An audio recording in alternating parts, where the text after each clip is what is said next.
So what is the first question you're going to ask me? What do you do? You're not going to ask me I'm sorry, I'm not going to do it again. What is that? What is the winning educator? That's the name of my business. Okay. What is I teach people how to use more of their potential. Here we're live. Okay, go ahead.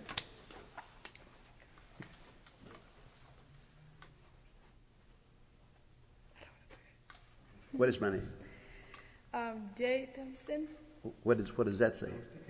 Mertis. Yeah, that's my first name, Mertis J. Thompson. Mertis J. Thompson. Yeah. Come here, come ask him. I'm not ready. Are you sure? Yeah, I'm so nervous. Give my card. I need the card. I'll be asking questions. Use it. Hey Chris, what about if you turn on that light? Turn that one off. So you're going to do the intro because are you? Yeah, I guess so. Yeah. Yeah, you will. Yeah. What do you mean? Okay, we're recording, so yeah, when you guys ready to start? Okay. Hi everybody. We got today. My name is Nabiyu, and we got Mr. Mertis. Yes. Yeah, he's from the Winning Edge Company. He's a clinical hypnotherapist, also an EFT practitioner consultant. So could you tell us a little bit about yourself? Yes, what I do is present personal development workshops. My workshops are designed to assist people in getting more of their potential, to releasing those fears that they might have as far as expanding their talents, their businesses, or their relationships. I do that in Seattle here, and I do it in Hawaii, I do it in Japan, I do it in India, I do it around the country and around the world. Okay. And I've lived in Seattle for over 30 years, mainly teaching golf. I teach golf also. So okay. those are some things that I do. So could you tell our viewers about what clinical hypnotherapist does, what your day-to-day job would be? Yeah, when I have a session with a client, I will talk with them and determine what goals they are trying to reach. Mm-hmm. It could be anything. It could be wanting to learn how to drive a car. It could be wanting to learn how to reach a goal. It could be learning how to get over their fear of public speaking. It can learn how to release the word because it's just a habit. That's all it is. And I teach people how to break the habit of being their regular selves so that they can go forward into another expanded area of their lives that's just waiting for them. It's waiting for you, wherever you are. So I take the fear out of going for more life. Oh, okay. So, how did you decide to become a hypnotherapist? I decided when I was living in San Diego a few years ago, I was playing golf for a living as a golf professional, and I wasn't winning because I was playing for a living, and I was ending up broke because I didn't know how to create images in my mind, pictures in my mind, to see myself winning, to learn how to breathe, all of those things. And I enrolled in the Institute of Hypnotherapy in Honolulu, Hawaii, took the course for a couple of years, and became a hypnotherapist. And it showed me how to let go of those fears of winning on the golf course in big tournaments.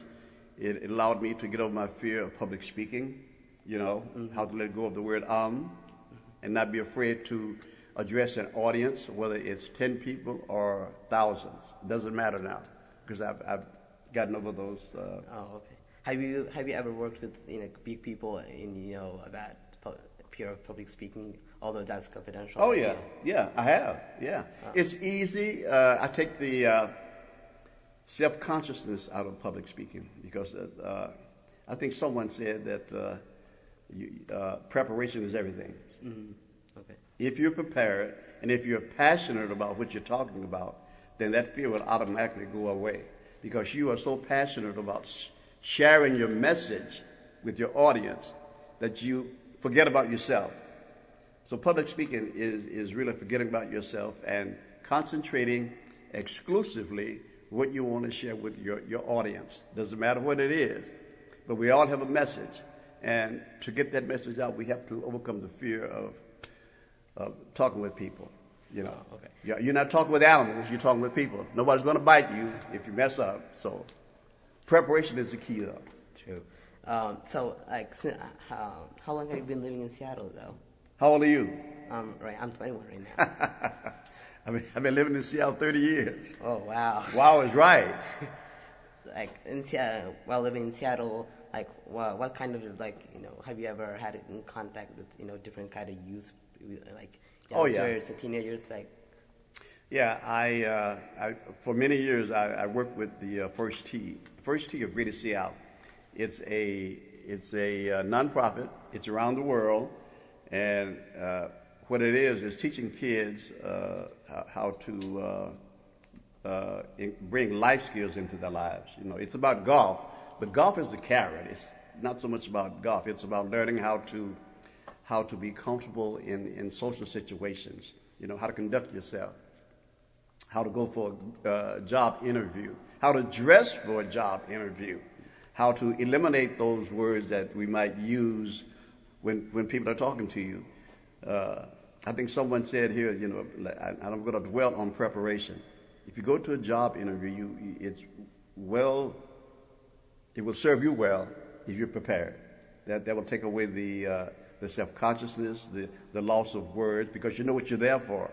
You're there to present yourself. And your business card, believe it or not, is not a piece of paper. Your business card is your appearance. Your business card is your appearance. How you show up, it informs the person that you're trying to impress, how well you think about yourself. So you can't go to a job interview with tattered clothes or whatever. You don't have to buy a new wardrobe, but you do have to be neat. Yeah. For Yeah. Sure. Yeah. I've seen a couple of people, especially since I've been in college right now. I see a lot of people that are afraid of presentations, public speaking, and stuff like that. What do you advise people in college, either in high school or stuff like that, how to be prepared for any presentation that could be given by a teacher or a professor or stuff like that? Yeah. I do a lot of mirror talking. I stand in front of a mirror, and if I know my speech or my message, I just see myself performing it in a mirror. It could be in the bathroom. It could be a full-length mirror. I learned how to breathe. That's the main thing. Not to talk so fast. Slow down, pause, and get your message out so people can understand what you're saying. And you don't want to rush through it. And preparation, I'll go to that again. It's knowing what you want to impart to your audience. And you do this before you even go to the event that you're going to be putting on or going to be a part of. And you start from the ending. You hear people applauding you as you leave the stage. You hear people congratulating you. And when you get on stage, it's like you've already done it. That takes away the stress, takes away all the ums, because you've already done it. And you've done it successfully. It takes practice, though. The deal is you have to practice deliberately. You have to be so passionate about what you want to share your message, how you want to share it, rather, that you will take the time to prepare for it fully. Oh, okay. It's easy. It really is, if you practice it. Okay.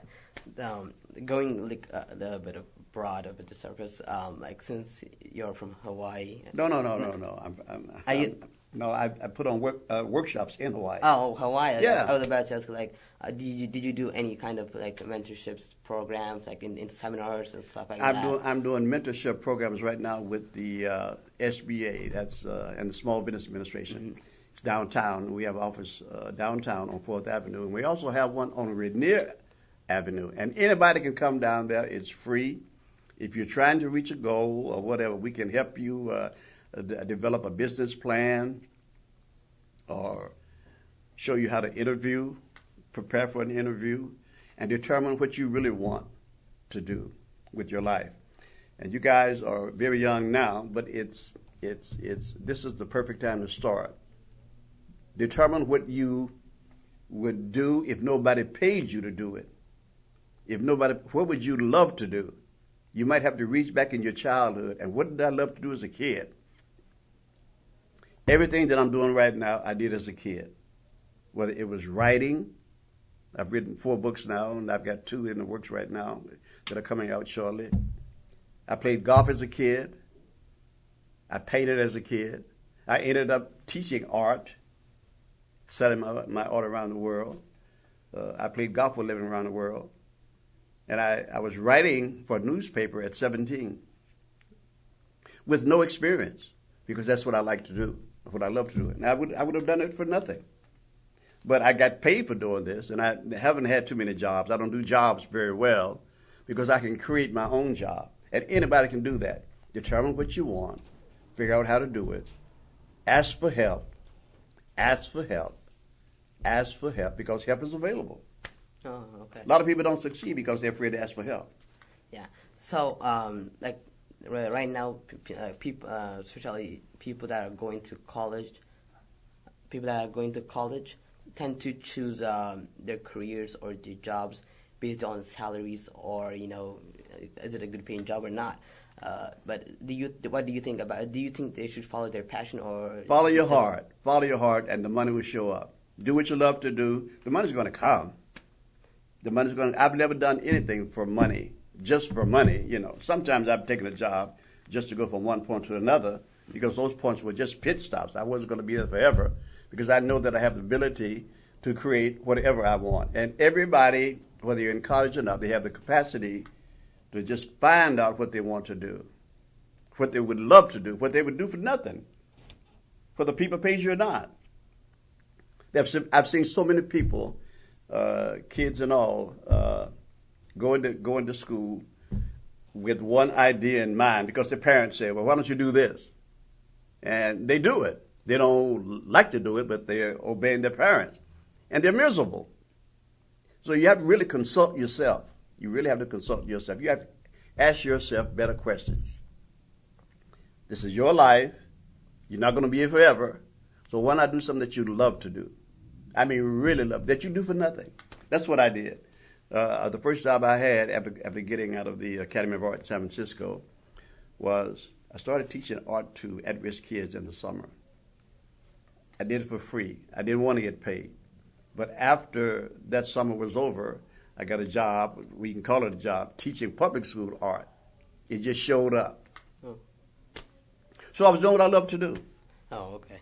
So my last question is going to be, like, since a lot of college students these days especially freshman students have a little trouble coping up with the struggles in college life. Like, they get loads of assignments in college, basically.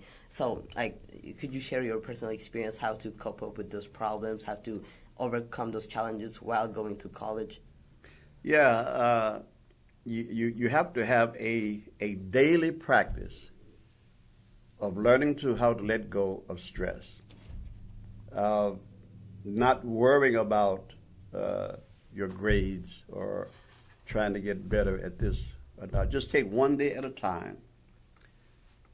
Learn how to, because a lot of kids are stressful in college. There have been a number of kids who have committed suicide because they couldn't cope, but they are overwhelmed, and they don't ask for help, really. Yeah. So I would suggest that when a kid is in school and being confronted with all these challenges, go to your counselor. If your parents can't help you in that area, go to your counselor and get some help. Going to school, all you're doing is taking in information, and the same information that you're getting in school, you can get at the public library. I'll say that again. Okay. You can get it at the public library at your own rate, at your own pace. The deal is for you to determine what you, not your parents, this is your life, not your parents' life. Yeah. Thank you so much, Mr. Richards, for coming to MMRTI so much, for giving us this great interview with us. So hopefully we could see you more of. You probably will. Yeah. Thank you so very much. Thank you. Thank you, viewers, for watching MMRTI Youth Program. I'm Nebiu. See you next time. And your name is? Zero. Monsieur.